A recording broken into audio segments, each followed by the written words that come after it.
generasi muda saat ini, mereka itu merasa keren. Mereka merasa keren dengan menggunakan produk-produk tembakau. Terus 5,4 juta menurut riset perokok aktif itu meninggal dunia. Satu rokok itu mengandung 400 racun.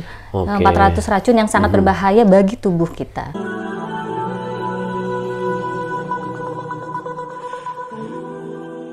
Alhamdulillahirrabbilalamin, senang sekali Bang Dipa Usman kembali hadir menemani aktivitas Anda di pagi hari ini. Dan tentunya hari ini kita akan masuk di program Bincang Sehat kerjasama JCTV dengan Rumah Sakit Islam Jakarta Sukapura, bekerja sebagai ibadah ihsan dalam pelayanan.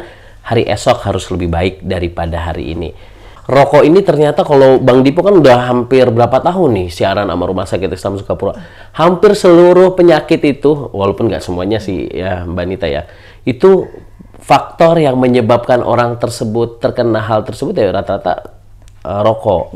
Kita mau tanya berkaitan dengan rokok ini, apa sih sebenarnya alasannya kita untuk tidak ragu gitu untuk menjauhi rokok itu sendiri? Silakan Mbak Nita. Ya jelas rokok itu harus kita jauhi ya. Jadi jangan ragu karena untuk di generasi muda saat ini mereka itu merasa keren. Mereka merasa keren dengan menggunakan produk-produk tembakau. Apalagi sekarang sudah ada tembakau elektrik ya untuk zaman sekarang. Jadi mereka merasa dengan menggunakan produk tembakau itu bisa meningkatkan rasa percaya dirinya. Selanjutnya untuk menurut riset itu sekitar 37 anak muda yang berusia 13 sampai 15 tahun itu sudah mengkonsumsi tembakau.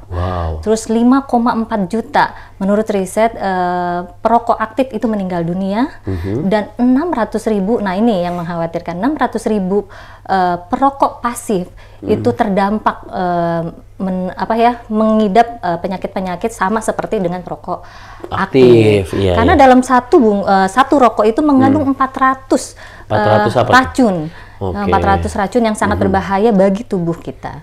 Nah, sebenarnya rokok itu apa sih, Mbak Nita? Boleh di-share lagi walaupun kita sering banget tuh ngelihat kandungan-kandungannya. Nah, jadi kalau rokok itu kan dulu itu rokok itu tembakau kering ya, yang dibungkus dengan kertas yang berukuran 70 sampai 120 mm dan berdiameternya 50 mm gitu, dan digunakan oleh biasanya orang-orang tua. Tapi saat ini seiring dengan perkembangan zaman sudah ada namanya rokok elektrik. Atau biasa kita vape ya? Iya, seperti itu. Nah, itu udah rokok itu banyak mengandung bahan-bahan berbahaya. Ya, salah satunya kayak tar, nikotin, karbon monoksida dan lain-lain. Itu dia bisa menyebabkan sesak nafas, terus jantung berdebar, tekanan darah meningkat. Nah, dalam istilah-istilah ilmu itu rokok juga terbagi, misalnya kalau dalam ilmu agama diharamkan. Terus kalau misalnya untuk ilmu ekonomi dia itu pemborosan karena kan menggunakan uangnya untuk hal yang sia-sia. Terus untuk ilmu alam dia menyebabkan polusi udara karena kesehatan lingkungan jadi tercemar. Nah, terus yang terakhir itu mengenai ilmu kesehatan, dia dapat merusak organ tubuh. Sekarang kan orang, udahlah nggak apa-apa, nggak ngerokok, yang penting nge-vape ya nggak apa-apa gitu. Sebenarnya apa sih perbedaan antara rokok dengan vape itu atau rokok elektrik ya? Sebenarnya kalau kandungannya sama ya, sama-sama mengandung bahan beracun, namun fisiknya yang berbeda. Jadi kalau fisiknya untuk yang rokok tembakau itu dia dari tembakau kering, sedangkan kalau yang elektrik itu dia dari baterai dan cartridge, tapi ada cairannya pun itu mengandung nikotin, tar, karbon monoksida dan kandungan lain-lain yang sangat berbahaya bagi tubuh kita. Tapi ada yang bilang katanya vape itu lebih bahaya daripada rokok tembakau, itu benar gak sih? Sebenarnya bukan lebih bahaya, sebenarnya sama bahayanya. Sama-sama bahaya. Tapi masalahnya kalau rokok tembakau kan terlihat asapnya, asapnya lebih banyak dibandingkan dengan vape. Vape ya? Ya vape ya. Ya jadi mereka merasa kalau vape karena tidak menghisap langsung, jadi merasa dia tidak lebih berbahaya. Kalau kita ngerokok itu bahayanya apa? Banyak sekali ya. Jadi dari organ tubuh aja dulu ya. Jadi di kotak rokok itu sering sekali ada peringatan ya, mengganggu kehamilan dan janin, terus menyebabkan impotensi gitu, terus dapat meningkatkan stroke, terus meningkatkan serangan jantung, terus menyebabkan kanker paru, terus nah yang lebih bahaya ini adalah membahayakan perokok pasif yang ada di sekitar perokok aktif. Terus selanjutnya itu tadi menyebabkan penuaan dini. Nah, dan lain-lainnya itu. Jadi sebenarnya merokok itu tidak ada satupun alasan yang bisa alasan positif gitu untuk merokok, itu tidak ada. Nah, saya mau tanya sebenarnya perokok pasif dan aktif itu bedanya apa sih? Nah, dari segi kesehatan, apakah benar atau hoax itu? Ya, jadi karena kalau perokok pasif itu sebenarnya dia kalau merasa dia bukan perokok ya. Nah, dia perokok karena dia merokok, tapi dia berteman atau berada di lingkungan yang ada orang perokok aktif seperti itu. Jadi bedanya itu kalau perokok aktif itu dia yang memakai rokoknya, tapi kalau perokok pasif dia yang ada di lingkungan tersebut. Makanya kalau di Rumah Sakit Islam itu 10 penyakit tertinggi per Desember 2023, karena kita kan rekap datanya per tahun ya. Itu untuk di kasus rawat jalan itu dia urutan ke-9 untuk kanker untuk TB paru. Tapi untuk kasus rawat inap dia urutan ke-4 untuk bronkopneumonia. Jadi sama juga penyakit berkaitan dengan itu ya, menghirup asap ya. Nah, itu semuanya karena perokok pasif dan aktif.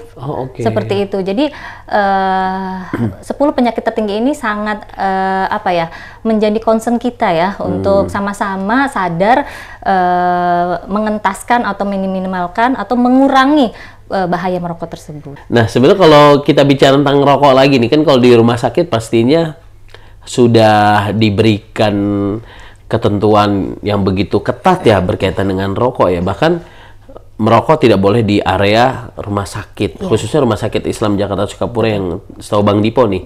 Nah, kalau Rumah Sakit Islam Sukapura selain itu ada lagi nggak berkaitan dengan hal ini? Misalnya entah itu sosialisasi atau apa gitu? Ya, jadi kalau Rumah Sakit Islam Jakarta Sukapura itu untuk mengurangi polusi udara, dia ada namanya pemeriksaan lingkungan. Pemeriksaan lingkungan oleh vendor atau rekanan itu setiap semester 6 bulan sekali untuk melihat kelayakan udara bersih di Rumah Sakit Islam, karena kan Rumah Sakit Islam adalah fasilitas pelayanan kesehatan. Jadi ini wajib dari Dinas Lingkungan Hidup. Terus yang kedua, dia juga ada kita membentuk dari Rumah Sakit Islam Sukapura itu membentuk tim Satgas Rokok. Dia akan sudah dibagi beberapa dengan jadwal tertentu. Jadi dadakan. Jadi misalnya minggu ini di Senin, Rabu, Jumat, minggu depan Selasa, Kamis, Sabtu, dan jadwalnya kita rahasiakan karena untuk menyisir pasien, pengunjung, petugas yang merokok. Terus dan menemukan puntung-puntung rokok. Karena penemuan untuk siapa yang merokok dan jumlah puntung rokok tersebut itu kita laporkan ke Dinas Lingkungan Hidup. Nah, selanjutnya kita juga memasang peringatan-peringatan dilarang merokok dengan denda yang sesuai dengan Pergub. Berapa tuh kalau boleh tahu? Masih ingat nggak? 5 juta ya. Saya mau tanya juga nih, kalau pendapat ya ini sebenarnya lebih ini kalau Muhammadiyah itu sendiri apa pendapatnya tentang rokok gitu? Nah, ini kan kalau Rumah Sakit Islam Sukapura kan sebenarnya amal usaha Muhammadiyah ya. Betul. Nah, kalau Muhammadiyah sendiri gimana tuh, Mbak? Ya, jadi Rumah Sakit Islam Jakarta Sukapura itu salah satu amal usaha kesehatan Muhammadiyah dari 4 rumah sakit Islam di Jakarta. Nah, PP Muhammadiyah itu mengeluarkan fatwa khususnya di Majelis Tarjih dan Tajid itu untuk melarang atau mengharamkan penggunaan rokok, khususnya untuk umat Islam ya. Tapi sebenarnya kalau untuk kesehatan berlaku untuk seluruh masyarakat. Kalau pemerintah sendiri gimana nih peranannya? Banyak ya. Peranan untuk menangani rokok itu sendiri. Iya, banyak. Jadi di peraturan-peraturan itu dari peraturan pemerintah tentang isi kandungan zat berbahaya terkait tembakau, terus peraturan pemerintah tentang penanganan atau penanganan rokok bagi kesehatan, pengamanan rokok bagi kesehatan. Terus ada lagi peraturan Menteri Kesehatan tentang pajak rokok. Terus ada juga peraturan gubernur tentang larangan merokok atau wajib fasilitas kesehatan itu untuk menerapkan kawasan tanpa rokok. Iya, jadi banyak sekali, itu salah satunya ya, salah satu yang disebutkan. Sebenarnya banyak sekali peraturan-peraturan terkait rokok ini, dan edukasi-edukasi itu baik di pemerintah, baik di fasilitas kesehatan sudah sering dilakukan. Nah itu makanya dibutuhkan dukungan dari seluruh ya, baik dari diri sendiri, terus keluarga terdekat, masyarakat, maupun dari pemerintah, baik dari advokasi pemerintah, kebijakan-kebijakan pemerintah, misalnya melarang iklan-iklan rokok, karena anak-anak muda sekarang tuh paling apa ya, melihat iklan-iklan dan kampanye rokok itu dia sangat menarik gitu ya, menarik karena menurut mereka dengan penggunaan rokok itu menjadi keren gitu. Iya, Mbak Nita, sebenarnya kalau bicara tentang rokok dari tim kesehatan sendiri bisa ketahuan nggak sih, oh ini perokok nih, oh ini perokok pasif nih. Yang terlihat sangat jelas itu yaitu giginya ya. Giginya, kalau giginya, bibirnya itu, bibirnya menghitam, giginya menghitam, itu sudah terlihat kalau dia adalah perokok aktif. Panggilan obat atas nama Bapak Surahman. Bapak, untuk pemasukan... Nggak usah, saya lagi sibuk.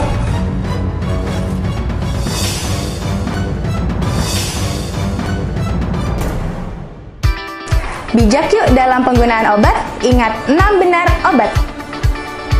1. Benar pasien. 2. Benar obat. 3. Benar dosis. 4. Benar waktu pemberian. 5. Benar cara pemakaian. Dan 6. Benar dokumentasi. Bijak yuk dalam penggunaan obat agar mendapatkan hasil yang maksimal. Bilang mungkin pikiranmu saja.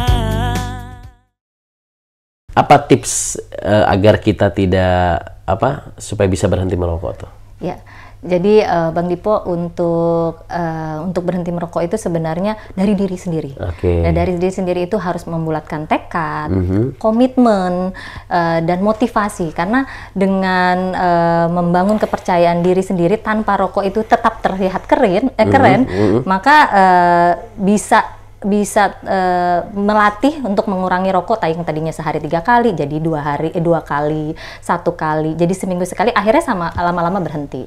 Itu yang pertama. Terus yang kedua, olahraga. Ya, olahraga itu minimal 5.000 langkah. Terus yang ketiga, mengalihkan. Jadi biasanya tuh kalau perokok aktif itu dia kalau habis makan biasanya nggak enak kalau nggak merokok seperti itu. Betul asem ya. Iya, harus ada apa gitu ya untuk merokok, untuk sebagai pelengkapnya dia. Jadi dialihkan dengan memakan jus, sayur, kacang-kacangan gitu, yang hampir-hampir sama, atau permen gitu, untuk mengalihkan yang harusnya merokok gitu, kebiasaannya merokok. Selanjutnya sibukkan diri dengan menyibukkan diri, membaca, berorganisasi gitu kan, Muhammadiyah, Aisyah, itu juga kan banyak organisasinya yang menjadikan kader-kadernya bisa berhasil dengan sehat seperti itu. Terus selanjutnya menghindari tempat-tempat ya, menghindari tempat-tempat yang ada perokok aktifnya, karena kalau melihat orang yang merokok aktif, akhirnya mereka jadi rindu ya, kepengen lagi gitu, kepengen lagi. Terus selanjutnya minta dukungan dari orang-orang sekitar. Jadi misalnya keluarga terdekat, teman-teman, untuk mengingatkan gitu, kalau kemarin kan sudah komitmen ya untuk berhenti, kenapa kok sekarang mulai merokok lagi, seperti itu. Karena karena mengingatkan itu teman-teman, dukungan orang terdekat itu memang sangat penting ya. Terus dan terakhir adalah konsultasikan ke dokter. Jadi karena kalau perokok aktif itu biasanya sudah merasakan gejala-gejala tadi bahaya merokok, dari misalnya sesak nafas, tekanan darah tinggi. Nah, konsultasikan di kami di Rumah Sakit Islam Jakarta Sukapura, khususnya di Poli Paru, baik Poli Utama maupun Poli Prima, sudah menyediakan sesi konsultasi khususnya sebelum ke dokter paru, seperti itu, untuk mengkonsultasikan bagaimana cara berhenti, bagaimana cara mengatasi kesehatan yang telah diderita si perokok aktif, seperti itu. Tanya, kita tuh perlu yang namanya nikotin gitu. Perlu nggak sih kayak Saya bilang apa sih manfaatnya? Nah, cuma nanti hari ini saya akan bertanya nih sama tim kesehatan. Jadi kalau untuk itu sebenarnya dokter ya yang iya, menginformasikan. betul. Tapi setiap kandungan-kandungan zat itu ada kegunaannya, khususnya untuk para penderita penyakit yang berat, misalnya seperti itu tuh meningkatkan.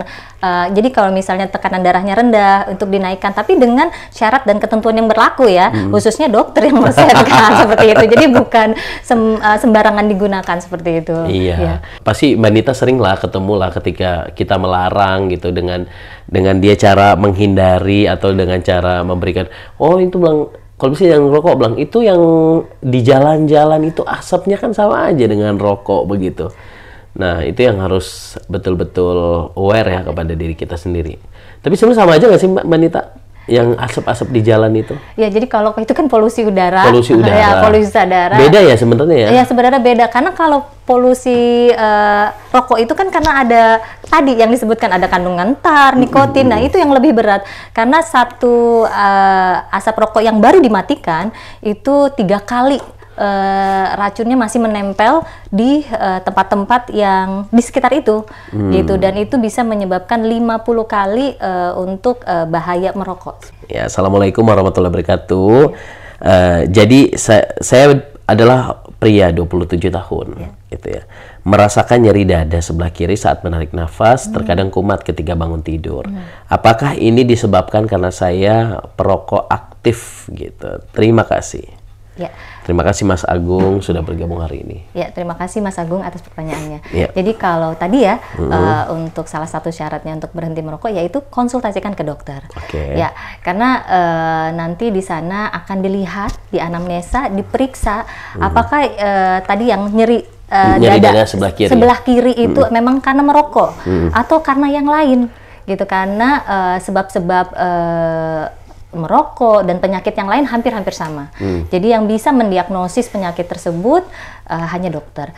Jadi coba periksakan kesehatan sedini mungkin ke Rumah Sakit Islam Jakarta Sukapura. Saya seorang wanita usia 26 tahun. Sejak 3 tahun terakhir saya mulai merokok. Oh, bibir saya sekarang agak menghitam karena merokok. Gimana cara menghilangkan bibir hitam akibat merokok ya? Ya, karena bibir hitam itu bisa juga karena terpapar matahari. Benar, ya. benar. Oh, itu karena bisa faktor itu ya? Bisa faktor itu. Jadi makanya kasih lip balm yang SPF 50. Nggak tahu tuh. Yang nggak ada pink-pinknya tapi ya.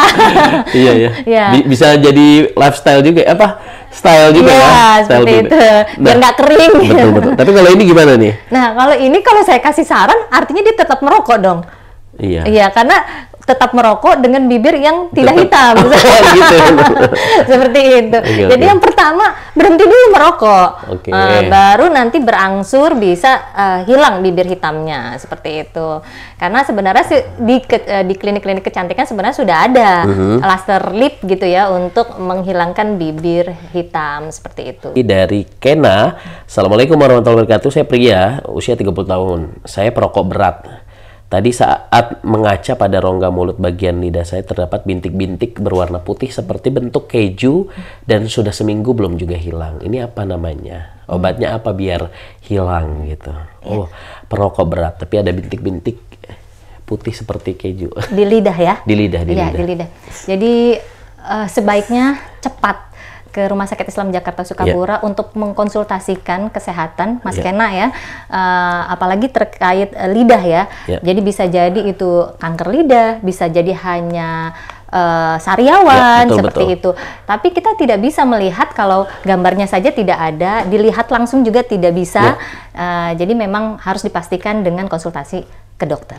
Amin. Ini biasanya kalau kita membahas rokok ini ada ini juga, hari tembakau enggak juga ya? Ada, iya. Oh gitu ya? Iya, jadi gini. Kebetulan ya? Kebetulan.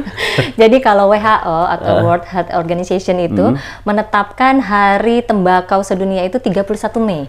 Minggu lalu ya, minggu lalu. Jadi berbagai institusi kesehatan sudah merayakan itu dengan edukasi-edukasi kesehatan di berbagai pelayanan kesehatan untuk mengedukasi teman-teman perokok aktif untuk berhenti merokok.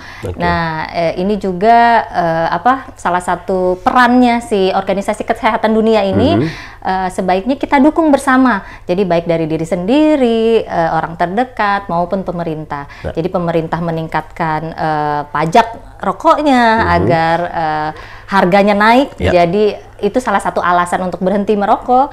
Dan kalau untuk orang terdekat dapat menegur misalnya tidak boleh merokok di tempat umum, terus agar berhenti merokok dan mengingatkan sesama muslim bahwa rokok itu haram. Nah, selanjutnya untuk diri sendiri ya harus terus meningkatkan motivasi ya untuk berhenti merokok. Info lebih lanjut silahkan Mitra Jesi bisa follow Instagram RSIJ Sukapura Kelapa Gading. Ada websitenya juga ya untuk informasi jadwal dokter seperti apa dan bagaimana call center. Silahkan nanti hubungin di nomor yang ada tertera di media sosial RSIJ Sukapura Kelapa Gading. Dan saya Bang Dipo Usman pamit undur diri. Wassalamualaikum warahmatullahi wabarakatuh. Waalaikumsalam warahmatullahi wabarakatuh. Assalamualaikum warahmatullahi wabarakatuh Bunda. Stunting adalah masalah kurang gizi dan nutrisi kronis yang ditandai tinggi badan anak lebih pendek dari standar anak seusianya. Pencegahan stunting penting dilakukan sejak masa kehamilan. Oleh karena itu, mari dukung ibu hamil lebih sehat dan bahagia dengan gerakan Bumil Sehat. Pertama, pemeriksaan kehamilan minimal 6 kali dan 2 kali diantaranya USG oleh dokter.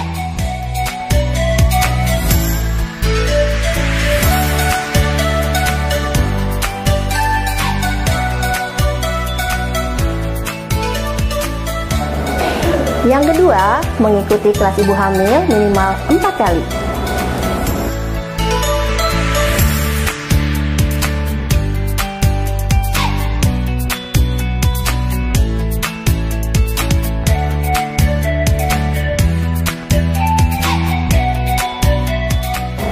Yang ketiga, konsumsi tablet tambah darah setiap hari, makan sesuai rekomendasi, dan pantau berat badan.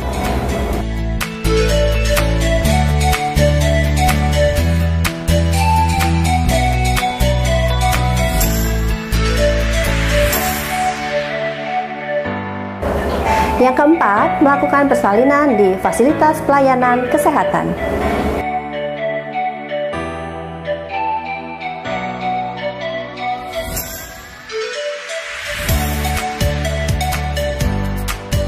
Dalam rangka memperingati Hari Ibu, mari kita dukung gerakan Bumil Sehat. Dua-dua kami sayang Ibu. Assalamualaikum warahmatullahi wabarakatuh. Kami Bidan Rumah Sakit Islam Jakarta Sukapura mendukung gerakan Bumil Sehat. Dua-dua kami sayang Ibu.